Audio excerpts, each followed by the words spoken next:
In the cosmic tapestry woven by the divine hand, the original design for Israel was one of unparalleled intimacy. Yahweh was not just their God, He was their king, ruling directly over His people in a covenant of divine sovereignty. There was no throne on earth, for the throne was in the heavens. During the era of the judges, this divine rule was made manifest. When threats arose, God would raise up temporary leaders, judges, and prophets to guide and deliver the nation.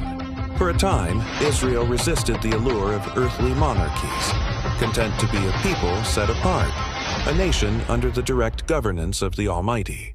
However, the people's faith wavered. They looked at the nations around them and desired a king they could see, a human ruler to lead them into battle. The prophet Samuel lamented this request, recognizing it as a rejection of God's own kingship. In anointing Saul, Israel chose a human monarch, and in doing so, traded divine intimacy for a throne of flesh and blood. Yet, God's plan was not thwarted.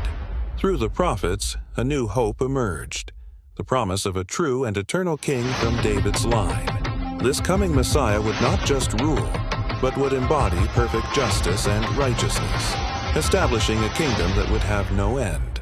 This ancient prophecy found its ultimate fulfillment in Jesus of Nazareth.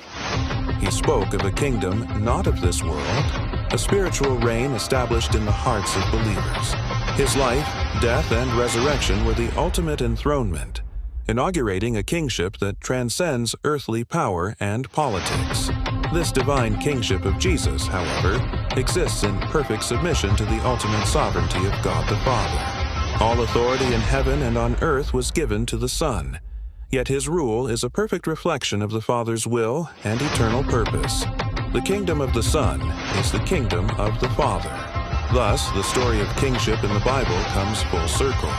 From the direct rule of Yahweh to the eternal reign of His Son, we see a consistent, unfolding plan. The final reality is not an earthly throne, but a glorious, eternal divine kingdom, where Christ reigns at the right hand of the Father, fulfilling God's original and everlasting design for creation.